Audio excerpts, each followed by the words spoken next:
This interview is sponsored by Dave Birnbaum and the RE/MAX community. Buying and selling a house can be really tricky right now. You need a realtor you can trust. And I can speak from experience. Dave Birnbaum is the best in the business. If you're going to buy with Birn. All right. Dr. Amy Janke, you are the head of psychology at Rowan University. Yeah. You were nice enough to respond to the email and come to Hamilton and film. Yes. That's awesome. You won't believe how hard it is to get a hold of a psychologist.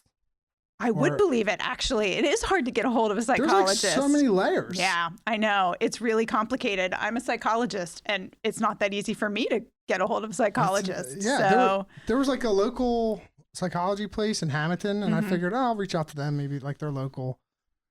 And I couldn't get past this secretary. I'm like, well, can I just, and then she wanted to like schedule me for like a 2 o'clock in the afternoon. I'm like, that's not gonna work. Like, right. Like, I don't need a session. Yeah. Right.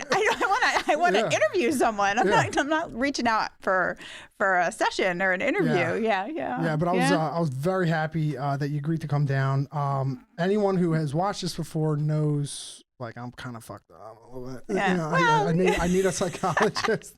But we do bring up a lot of psychology type stuff, specifically how it relates to construction and the field.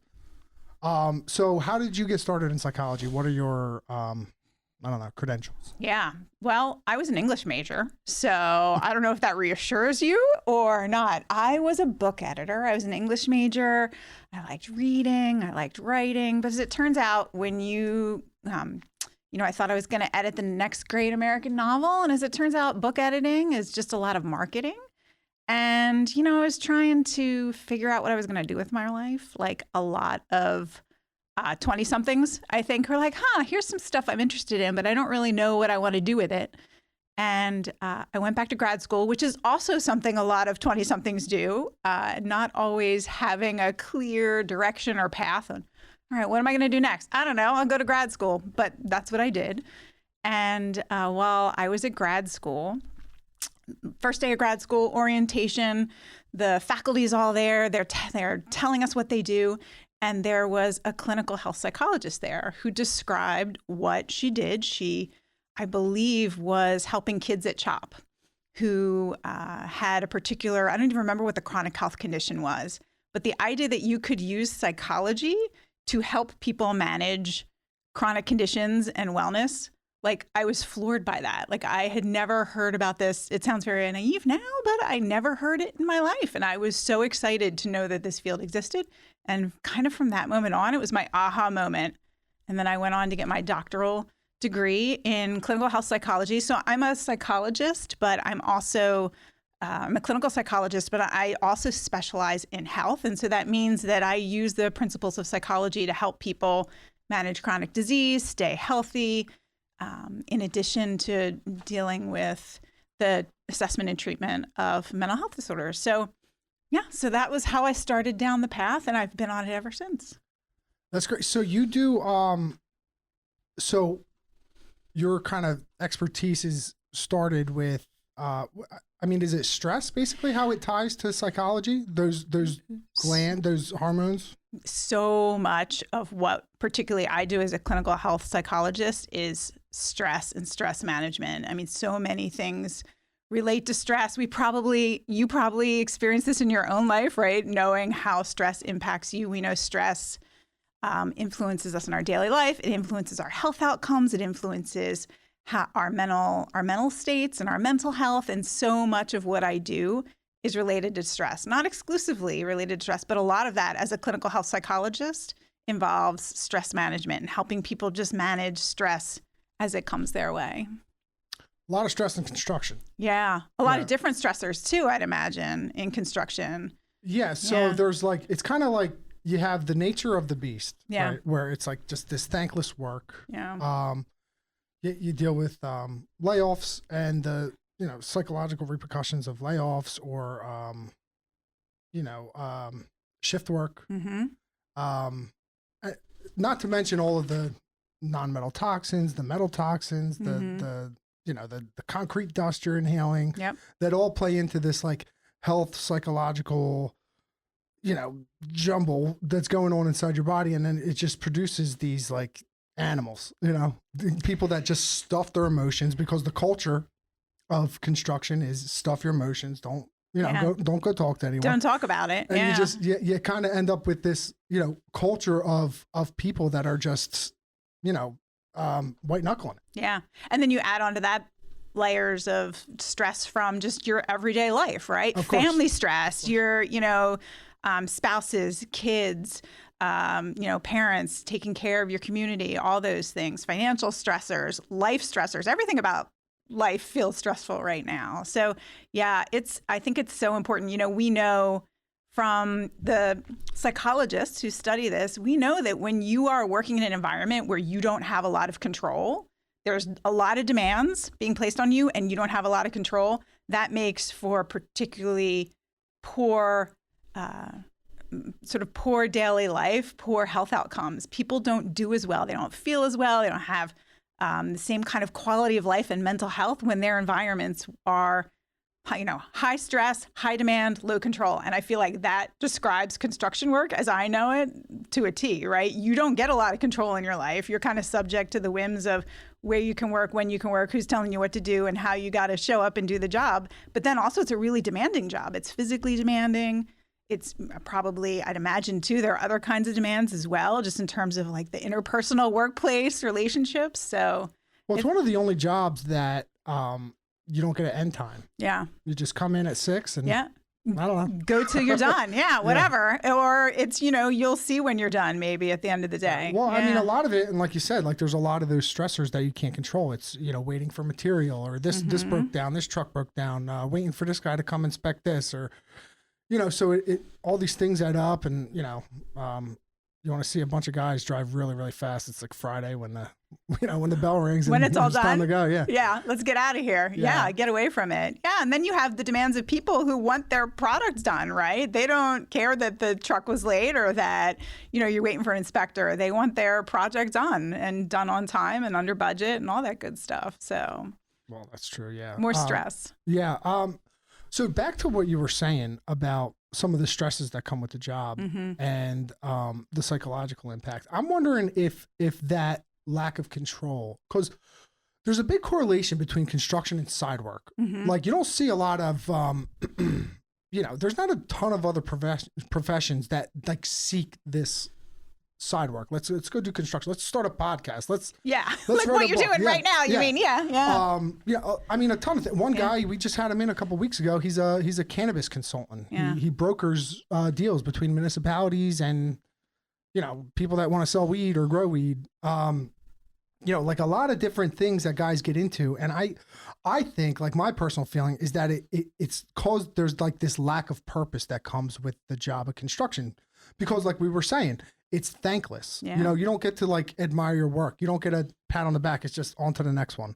A lot of times you do a job, you don't get to see it, because if you're putting pipe in the ground or something, right, you just cover it right up. You just come in, you do that, then it's underground, nobody ever sees it, and then you move on to the next thing, and you never actually even see the finished product. And I've been like wrestling with this thing where it's like I've felt this sense of like I got to go do something else just for balance in my life. And I really thought it was because I had kids. Because I kind of thought that like men, like I theorized that like men, when they have a family, they get this like sense of legacy. And so you don't just want to be a construction worker. You don't want your son to dress up like a construction worker and say, look, I'm daddy. You want him to dress up like Superman and say, look, I'm daddy. So it kind of like, I always kind of attributed it to that. But the more I look into this psychology thing, the more I kind of think that like this lack of purpose, because like these employers have this like Carnegiean mindset where they're just trying to squeeze every last juice out of the lemon. And it's just, like I continue to say, it's thankless. Yeah. What's your take on that? I'm curious. I have a question for you. What drove you to construction work in the first place? So how did you end up in construction work? So I graduated college at a really bad time for other kinds of jobs. For anything. I was planning to go to law school. Law school seemed like a really bad idea at the time, because there was a bunch of people that were graduating law school that were, making 40 grand a year, working 80 hours a week. And I had already gotten into construction. It was like the only foot in the door I had with just the resources I had. Yeah. So I was already making like enough money to not live with my parents. And, I kind of did the math on like, well, this is what law school is going to cost. This is what I already spent on Rowan. This is what I'm making now. And assuming I get raises, that. And it was like a whole lifetime of working before I could catch up to myself. And I was like, well, I might as well just stay where I'm at and not move forward. I tried, I tried like be a cop kind of a thing. Cause I graduated with like law and justice. Oh yeah. Yeah. And there would be lines wrapped around the buildings for one position they were hiring. And it was like, what are you going to do? Forget about it. Yeah. It's not worth the effort at that point. Yeah. So I kind of just took construction because it was there. And then, now I'm here. So now I put 2 feet in, not one. And I try and, do the best I can with it. But, that's why I got started. So the thing I think about when I hear you talk about your experience is, and this is something I worked on with patients, and I even think about for myself, is this idea of control, right? So what can you control? In some ways, it's hard, right? You're in construction, like I'm doing this it's a means to an end, and it feels like a reasonable one now for you. And I think reframing that as a choice, right? Thinking like, I'm choosing to do this, but I'm also choosing to do this other thing, the podcast that you're doing, where you said a number of other construction workers, that there's a lot of side hustles. And that could be because there's a need for something else, right? Whether that's legacy or purpose or more money coming in the door. I think trying to find ways to take what can feel like a world that's being done to you and saying, you know what, I'm actively choosing to do this. And I'm going to choose to be in construction, and I'm going to choose to do this other thing too. And these are the choices I'm making, can be a shift that helps sort of reframe what's happening, and then also makes you feel like, I'm in a little bit more control here, right? Like it's almost like a little mental game, but it does help you think, all right, I'm taking this control back, and to start from that mindset of I'm in control, I'm going to make the choices. We know that that's a really helpful mindset for people to manage their stress and to manage lots of things, frankly. Thinking about, I'm in control, I have the ability to, be in charge of things that are happening in my life. That can go a long way to helping you feel like you're finding control in other places and helping you feel like you're getting some wins in the world in general. And it's a concept we talk about self-efficacy. Do you feel like you can do it? Do you think you can do it? And if you think you can do something, it's a much better starting point to go from than thinking and feeling like, all this is just happening to me. My daily life is just happening to me. And if you feel like your daily life is just happening to you, one thing after the next, it's not a good place for thoughts that make us feel healthy or emotions that are really making us feel like we have purpose and that we have something we can offer to the next generation. That's a good point. That mind game where you just kind of, you change your attitude a little bit. Because I think there's a point in almost everyone's, this could be across the board. A lot of people work jobs they don't want to work. They're just doing it. Truly. It's a means to an end. Yeah. Like you said, it's, you're putting money on, you're putting food on the table. Okay, I'm doing my job as a provider. And when you change, like if you think about your job in terms of, I can't stand this job. Like every time you wake up in the morning, you can't bear the thought of going through another 8 hours, 10 hours of this job, the people you work with, whatever it is, you can really, you could talk yourself into a really dark place like that. Yeah. So I think in order to like have any kind of longevity in anything, you have to have that attitude of like, I'm doing something positive here. And I think even people who love their jobs have bad days, right? We have to find ways to get through the bad days. And so I don't want to be sort of naive and say, it's suddenly like it's not pretending that things are good. It's sort of thinking about the things that you can control, the things that you do like, and and thinking of yourself as someone who's, I'm actively making this choice. I'm going to this job, and here's the reasons I'm going to this job today. And maybe that's, I'm going to get a paycheck. That's a reason, and you're choosing to do that. And I'm going to use that money to feed my family, to, take care of my community, to be there for, my kids or whatever it might be. And so if you can just that reframe from, I got to go to this job I hate every single day of my life where I'm going to get, my butt kicked constantly and be miserable from, all right, this is going to be hard. I'm doing it anyway. That kind of empowers you, right? It's giving you like, look, I'm doing a hard thing and I'm still going to do it because this is why. There's this outcome that I'm getting at the end, and that's why I'm doing it. Just having a podcast on social media, like it changes your algorithm a little bit. Yeah. So you do get like these like romanticized ideas of like construction workers and how like, oh yeah, you're doing you're doing that tough work, But that doesn't really do much for me. Still not crazy about it. But so we talked about like some of the positive things you could do with the stress. There's also this whole big negative aspect to construction where there's like this correlation between addiction and construction.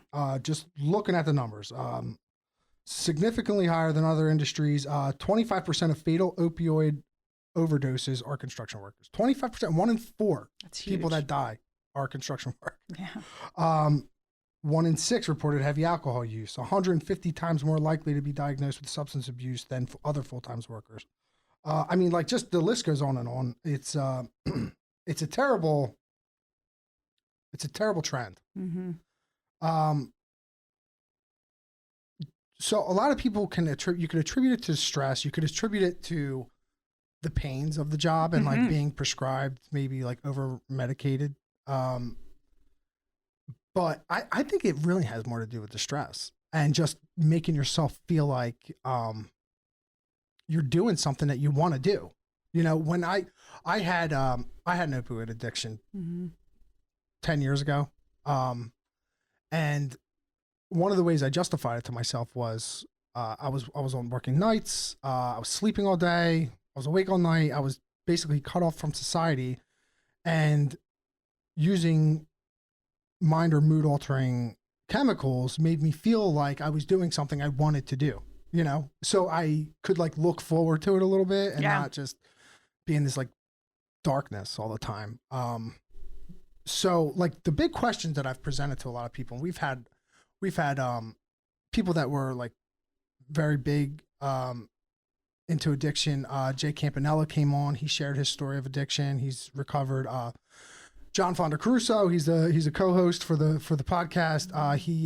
He struggled with alcohol. I've been pretty candid about my story. And the question I keep presenting is, do you think that people that are more prone to addiction are attracted to the field of construction, or do you think construction kind of breeds these addicts? It's a great question. And it may not be an either or. I'm going to do the academic thing and tell you, actually, it might be both. And it probably is both, that there are some people who are drawn to the field because it's active, right? You're doing stuff, you're like engaged. Maybe they had difficulty, finding work in other places. So there can be lots of reasons why people might be drawn to the field who may have some kind of vulnerability to addiction. But then also there could be, I imagine, absolutely people who are in construction, you're working a hard job. You're getting a lot of physical injuries. You might be prone to more pain complaints. That could be one pathway.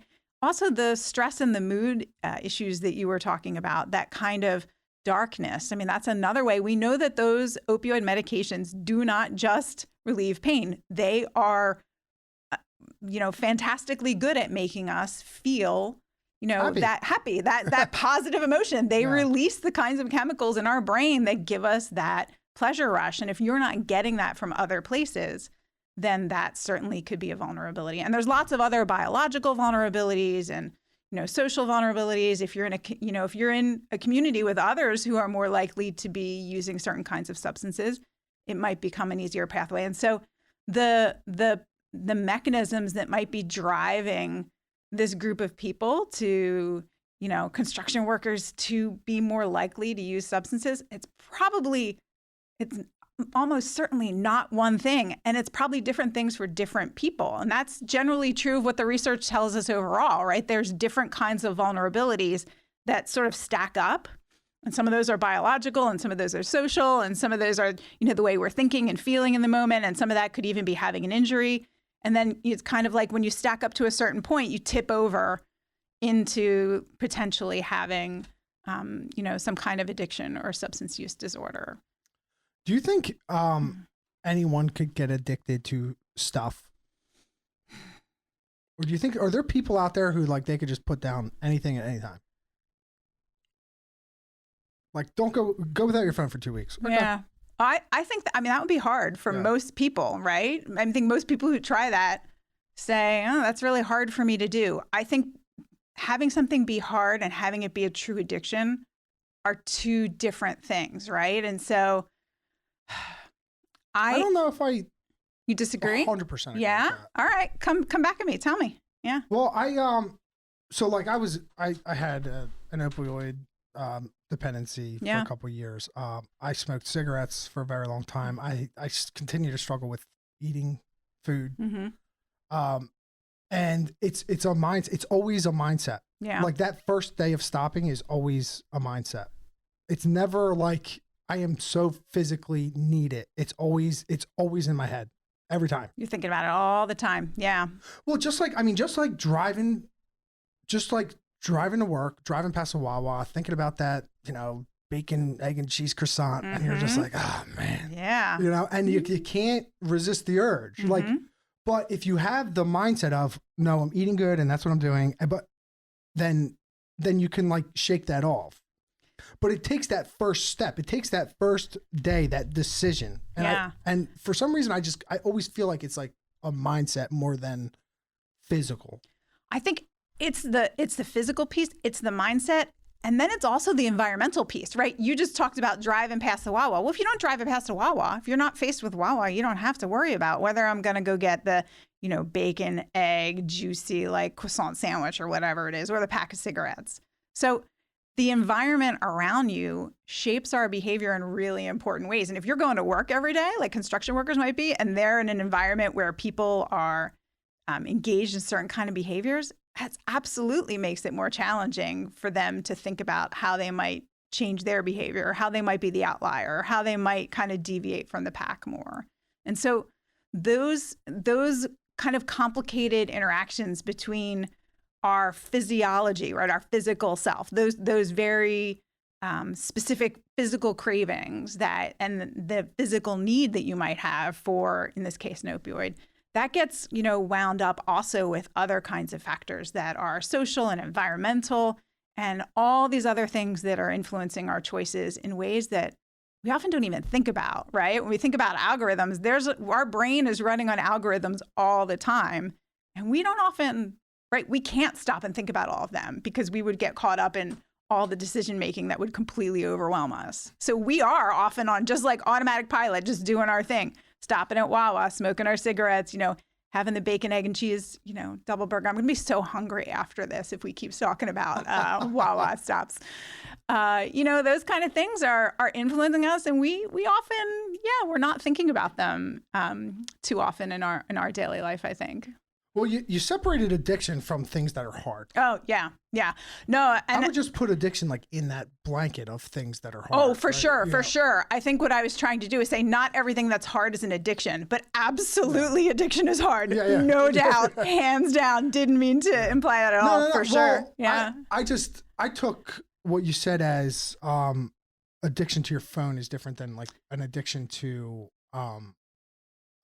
a minor mood altering chemical. Yeah. Or food, or like I kind of lump them in together. It's a great question. And I think scientifically, from like the perspective of research, there are individuals who are looking at repetitive behaviors like phone use, phone addiction, or you might hear like sugar addiction or screen time. Oh my gosh, right? You've a child and a family and kids are like in my household, we talk about screens all the time, right? This is a conversation being had at every kitchen table, probably in America, about screen time if you have a kid. And so at what point does that behavior then shift into addictive? I don't think we have a good answer yet, but I think there's a lot of people who have lived experience who are like, listen, I can't put this down for me, that's influencing my quality of life. It's influencing my mental health. It's influencing my sleep. It's influencing me. If it's influencing you across a number of areas in your life, whether we call it addiction or not, whether the screen time or the sugar or whatever it is, if it's influencing your life, then it's something we need to think about changing. And you might be able to get help changing it even. Isn't it kind of like society's overall view of what you're doing? Like, doesn't that kind of play into what we consider addictive or not? You know, because like addictive has this negative connotation. Yeah. You know, no one really says like you're addicted to alcohol. You're just an alcoholic, you know, like, but like we go to the phones and like, if they were tomorrow, say phone use is illegal just call it in high schools. We'll even break it down further than that. You see how many of them kids are addicts now, you know, right now it's not considered that. Like when I first started, the first time I ever like got introduced to opiates, it was so, there was no negative connotation attached to it. You could openly say, I'm taking a Percocet. Yeah. You could eat it in front of your parents. No one would think anything of it. And within 2 years, it was, you know, you're in trouble, dude. Yeah. You know, but it's because I almost felt like it was because society's view of it changed. Not because I was really doing much different. It's just everyone else was thinking about it differently.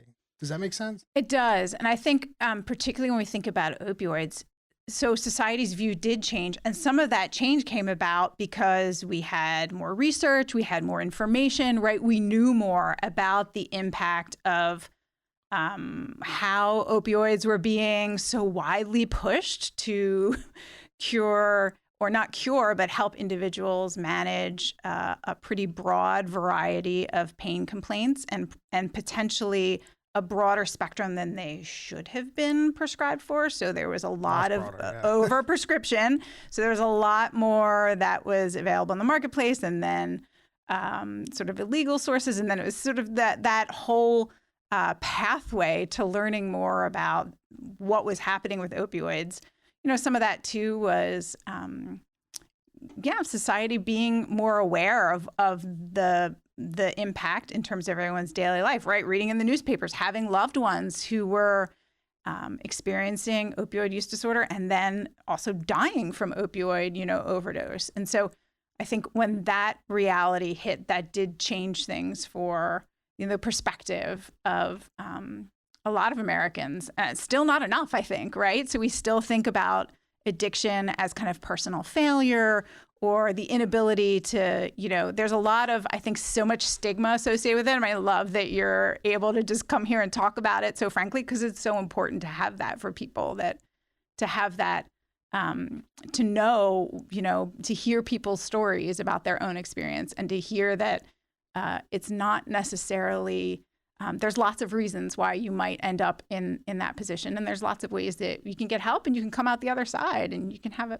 fantastic podcast and, help others. So, there's avenues out, but, the difference between that and something like the use of a screen, I think one is, there are some physiologic differences, right, in terms of the biological actions of a drug on your, central nervous system.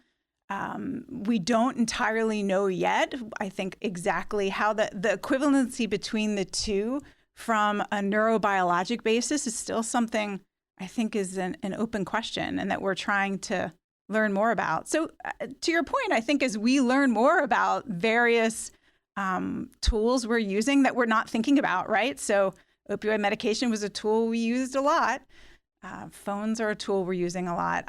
They will not have the same mechanism of action, but there may be some similarities in how our brains are responding to certain aspects of a wide variety of addiction that we still have yet to uncover. We had a whole big conversation with his name was Anthony DeStefano. Mm-hmm. He came in. He works for Fazio's. It's a steel fabricating company in Glassboro. Mm-hmm.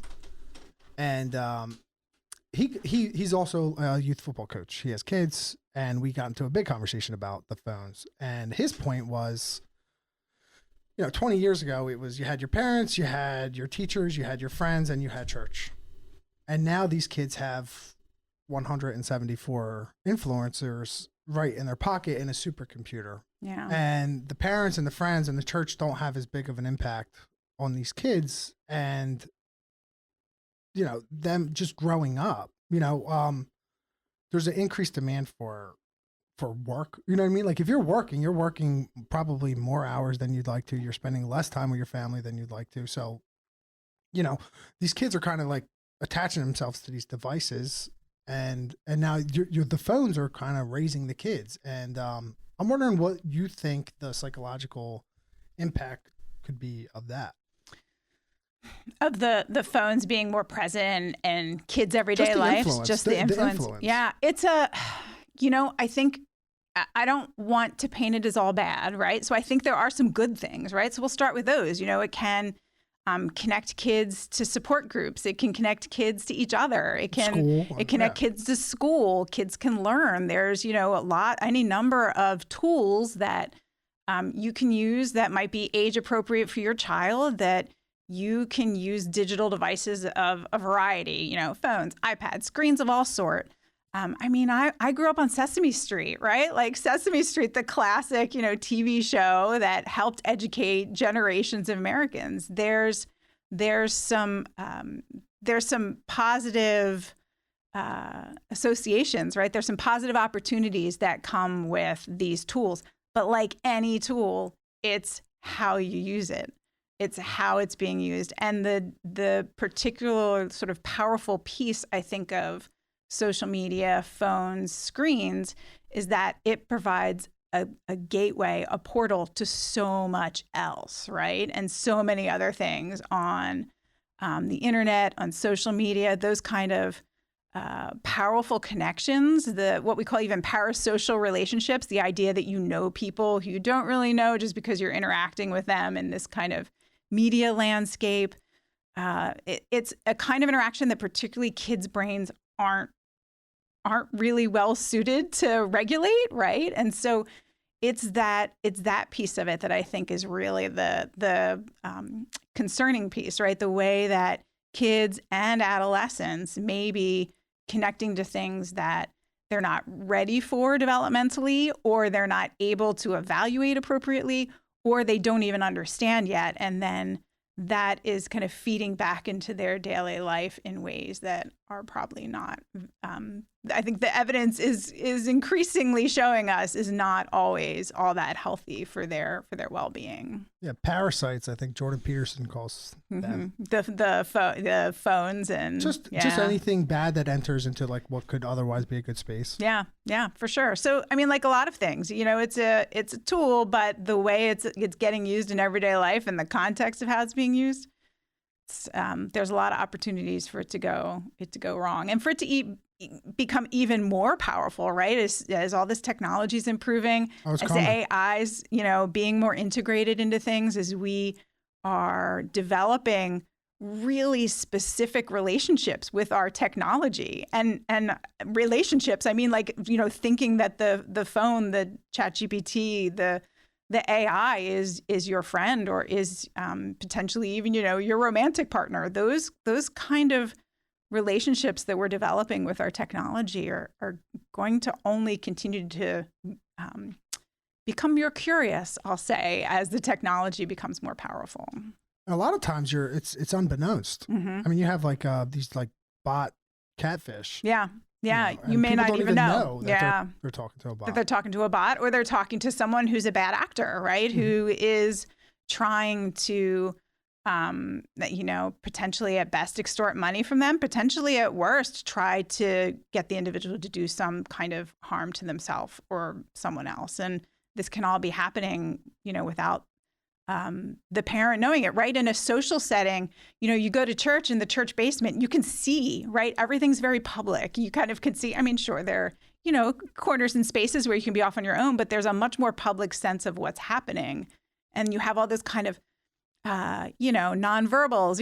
When I'm with my kid, I can watch him across the room, and I can see, I know when he's, not, maybe up to no good. But when you have a child who's interacting on a screen, you don't see any of that, right? It's all in that very discrete space between their eyes and the screen and all the words that are happening on the screen. And so as a parent, you lose all that other social context that might help you understand what's happening with your kid in that environment. It's a scary way to think about it. Yeah, sorry. Didn't mean to. Space between their eyes and the screen. So cheery, I promise. No, I brought it up. It's my fault. Yeah. But this is the stuff we talk about. Yeah, no, it's good. Yeah, and while we're on the topic of kids, so you said your aha moment was somehow associated with kids psychology, right? It was. I'm not a child psychologist myself. I'm a parent, and that's probably the what factors into my thinking about kids more than anything. But it was a child psychologist who inspired me.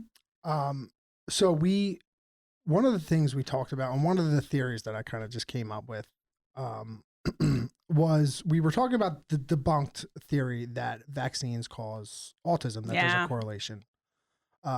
We know it's been debunked, but my theory was that the trauma associated with the administering of the vaccine, can that cause a child to change? Because, and I used this example before, but I'll use it again with you. I watched my son get embarrassed for the first time in his whole life. Mm-hmm. He was very, very innocent, his whole life. He always had chocolate all over his face. And we were at the park one day, he had chocolate on his face. And a little girl said, "You have chocolate on your face." And I watched him get embarrassed. Aww.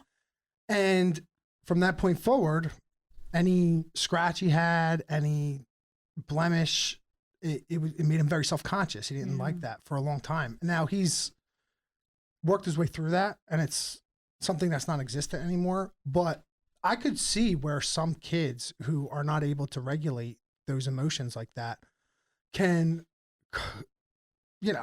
be in a situation that is traumatic, like being held down by your parents, screaming no, and getting, sometimes 2, 3, 4 shots against your will. Yeah. Even as a 6-month-old, 8-month-old, 9-month-old, 1-year-old.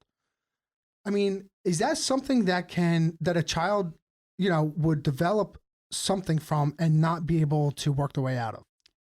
First of all, I think it's a really great question. I think you're thinking about different sort of factors in a kid's life. So I love the question and thinking sort of okay, not vaccines, that's debunked, but what else is happening in a kid's life that we could think about as potentially being a cause of, any number of disorders, autism spectrum disorder potentially being one of them.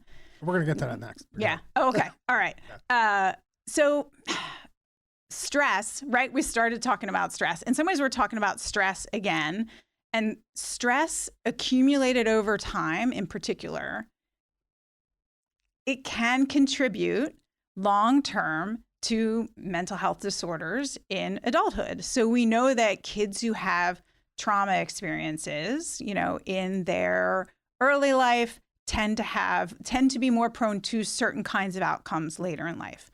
Now, would we consider a vaccine or the sort of stress that's associated with a vaccination being the kind of accumulating enough, right? If we think about experiences as medicine, right? Would it be a dose and at a level enough that would cause a child to tip the balance into some kind of mental health disorder? I think it's probably alone unlikely. It might be a memorable event. I remember my mom, if you're listening, Mom, if you listen to this podcast, I remember this, right? I remember, of course she listens. Of course she does. Yeah. She will, because I'm on. I'm on it, so she better be listening. I remember I used to have to get allergy shots. And for the longest time in my life, I did not like needles because I remember those allergy shots.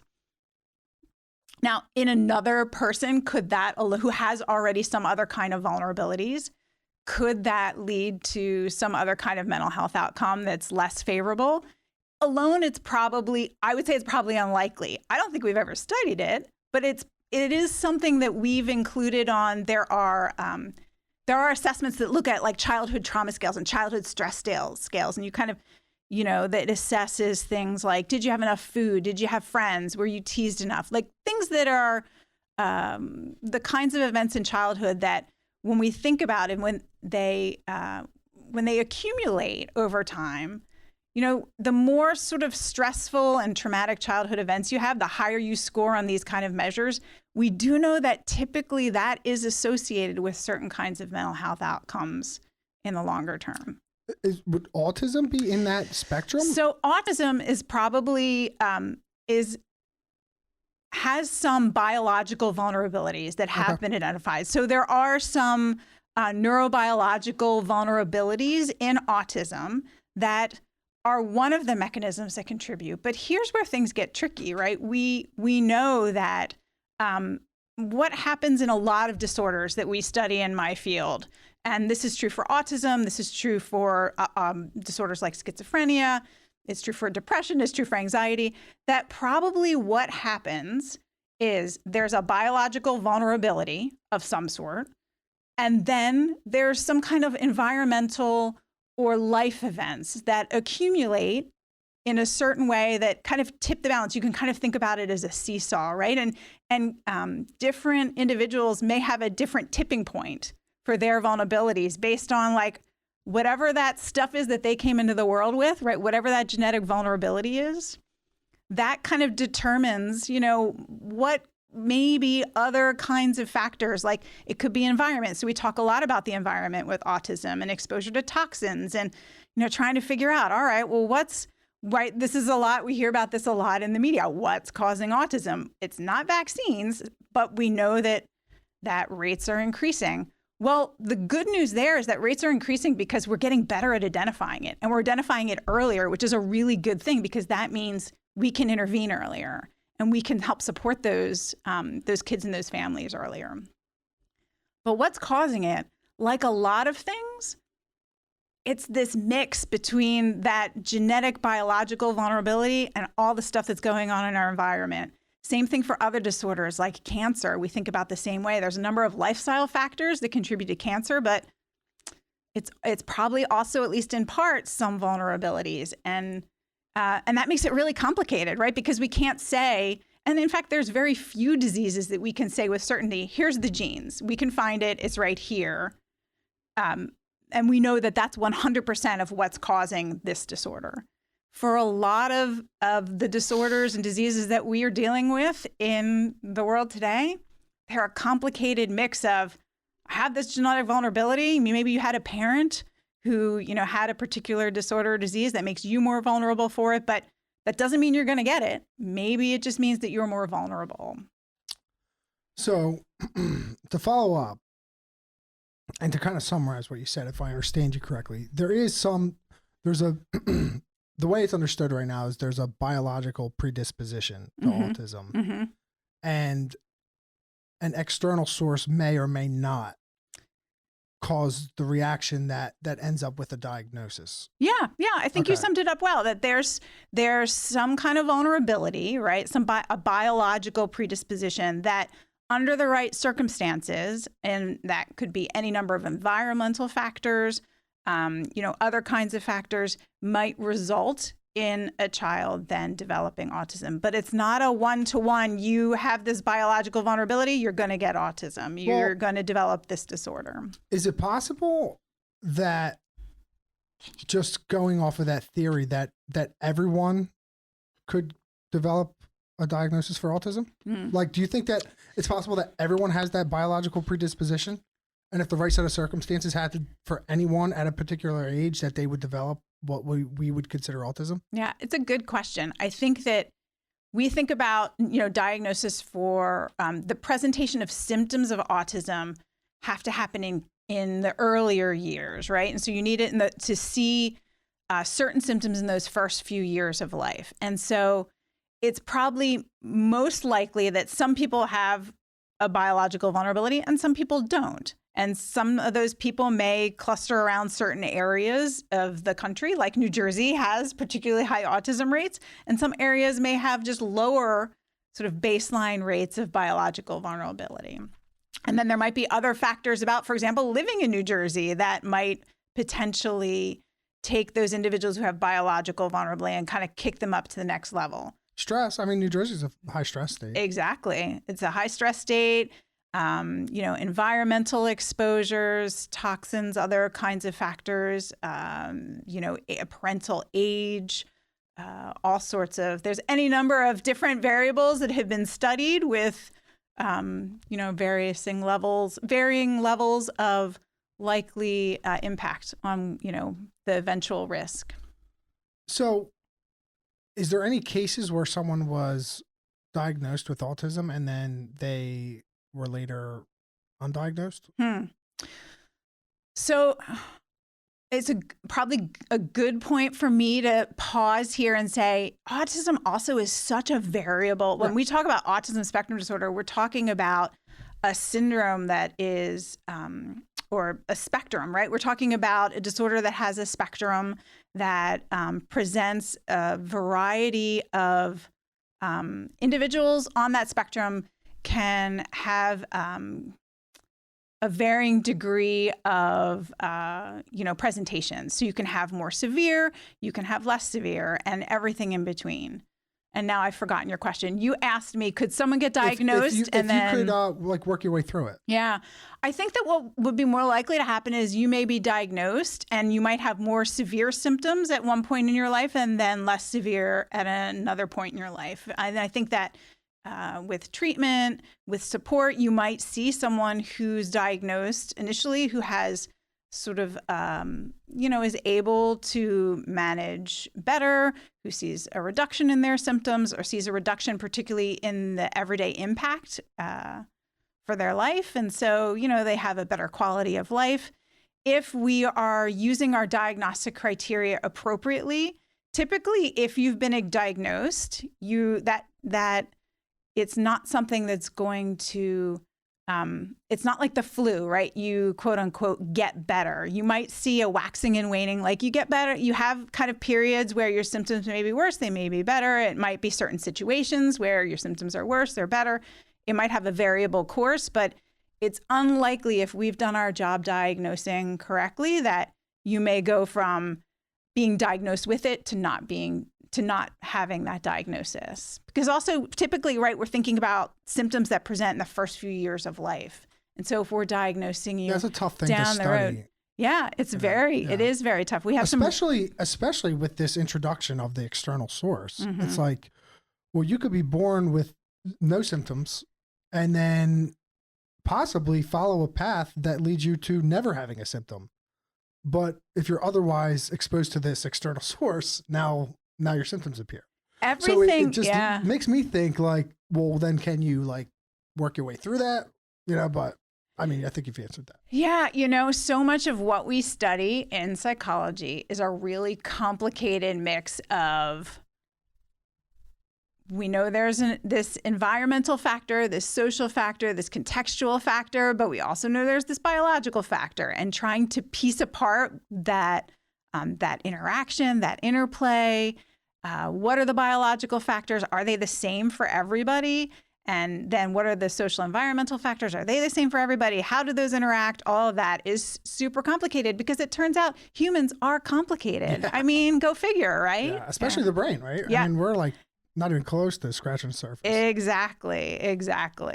This kind of brings me to the next thing I wanted to discuss. Are you familiar with Kai Dickens? No. Okay, so I think she is an actress at some point, or she was, maybe, I don't know, or she looks like an actress, but she has now devoted her life to studying telepathy among non-verbal autistic children. Okay.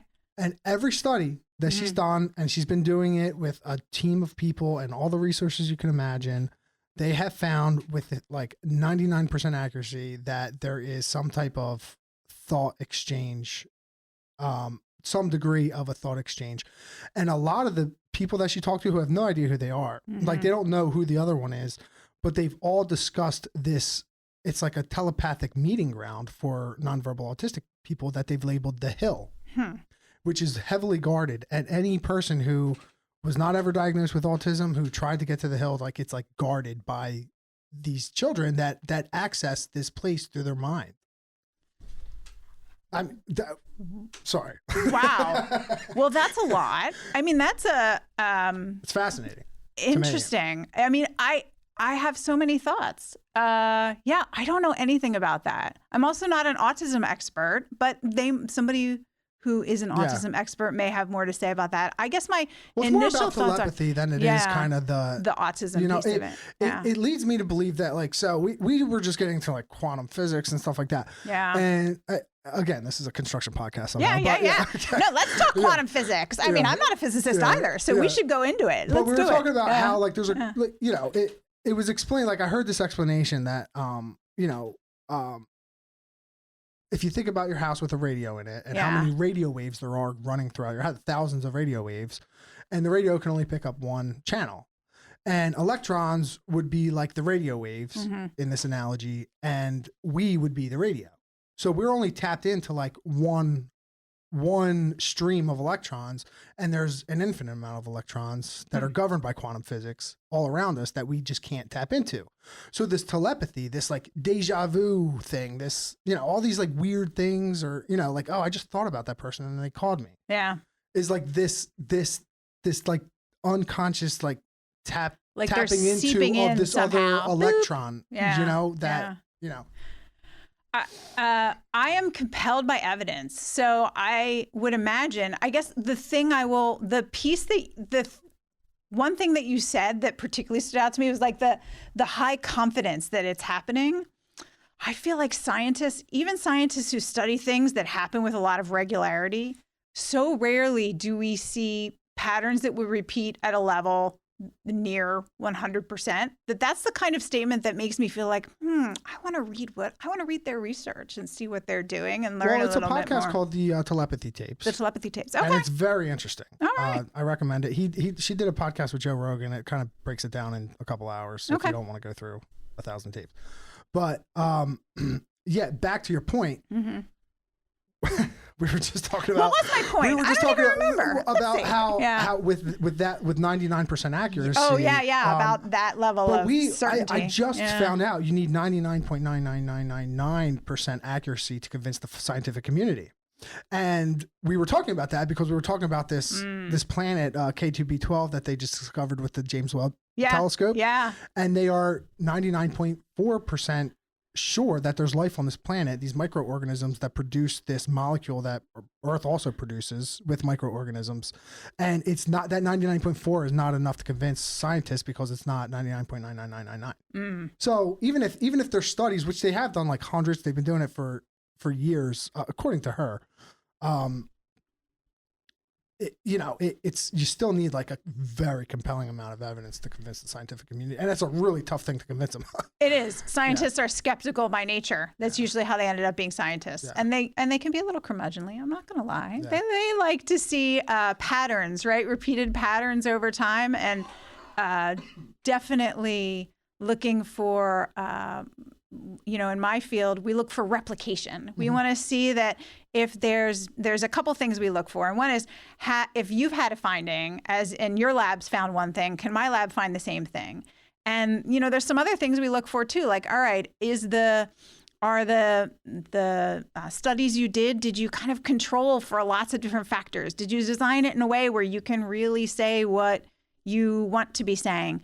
Did you investigate a number of people, or did you just ask the 5 people that you happen to live with? Which those 5 people may give you really good information, but you won't know that unless you kind of get a sample of people who are kind of, pulling from any number of different characteristics or walks of life or diverse, kind of backgrounds to help you really answer a question. So scientists are usually so cautious because they want to really make sure, all right, I got all the evidence in line, and I've repeated it, and I've done my due diligence, and that also creates problems, though, right? Because there's a problem of, I think, trust in scientists, right? Sometimes scientists like to cage their words, like, well, I don't know, I'm not really sure, and the evidence doesn't say that, and the public likes answers. The public likes clear little sound bites, and so scientists communicating about what they know doesn't always go very well. Yeah, especially something like that that's just so outer worldly to think about. Rolling that out to the public would obviously take a abundance of information. I know that the studies that she's done have been approved. Like they had to really really work their way around how they were going to administer these tests with all of these people. But I know that the students, like the nonverbal autistic students, were having these relationships with their teachers. And in some cases, the teachers were able to communicate back. And one teacher could sense when her student was accessing her thoughts.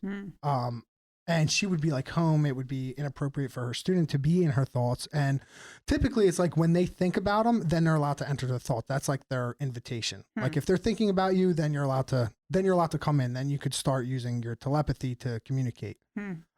But she had a student who she had to like talk to about, this is not appropriate. Like when I'm home and then blah, blah, blah, you can't come in my brain. Apparently it's wild. Like I understand it's totally wild. But it got me pretty fascinated.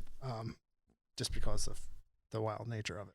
Yeah. It's also a really particular population, nonverbal autistic adults. That is a population that can be, is certainly one that when we're doing research with them, we're really mindful about how we're doing it and how we're measuring certain things. And so, yeah, I'll have to read more. Yeah, I would love for you to. That'd be awesome. All right, so we have a segment. It's called Dumb Thing of the Week. This is the only thing I've prepped you. I've been preparing for Dumb Thing of the Week all week ever since you told me about it. So awesome. Yeah. So what's your dumb thing of the week? Oh, man. Okay. So one thing I realized, many things I realized thinking about dumb things is so many of them are context related. Like my dumb things of the week, often all of them are about work. So, not everyone may appreciate dumb things about academic life, but the dumb thing that I am going to share with you that's not work related, it's actually car related. So we drive a lot of old cars in my family, not old cars, but cars that are old enough so they don't feel like spaceships, with like computer screens and 1,000 buttons. And so I rented a car recently, and it every 30 minutes told me to take a coffee break. Really? And yeah. And it doesn't that sound kind of irritating? That's intrusive. Yeah, that's abrasive. That was what I thought. Thank you. Yeah. So why? You were swerving. I was driving appropriatly. Thank you very much. Your car tells you to take a coffee break when you swerve. Does it? Yeah. Is that what it does? Yeah. See, I don't even know because I was driving on a highway. It felt pretty straight to me. And it just was constantly telling me to take a coffee break. Did you need coffee? Well, I always need coffee. I mean, come on. Yeah. Who does? I mean, I definitely need coffee all the time. But it felt so. And it's an interesting example of. So that's psychology, right? There's a prompt there, right? It's the car's doing something to get me to rest, take a break. It wants to take care of me. And I just want the car to leave me alone and let me drive. And so that's my dumb thing. I like cars that just let me drive. I don't want you to tell me to coffee break, or I don't even know what other features might be in other modern cars. There's just a lot of buttons when I get in them in the rental car. And I could live without them. And I certainly can live without the coffee break. So all right. That's my dumb thing. That qualifies. Thank you very much. Thank you. Yeah. Excellent. Thank you so much for coming in. My pleasure. Thanks for inviting me. This has been really fun. You posed a bunch of hard questions. I don't know. I'm not sure how I answered them, but I hope, I had a great time. Thanks for asking them. Next time, I mean, hopefully we could have you back. I'd love to come back. We'll be diving into more psychological theories in the next few months. For sure. Absolutely. Okay, cool. I'll do my research before and I'll come better prepared with all the cutting edge. Yeah. After the finals for midterms or whatever. Yeah, that sounds great. Awesome. Thank you very much. Cool. All right.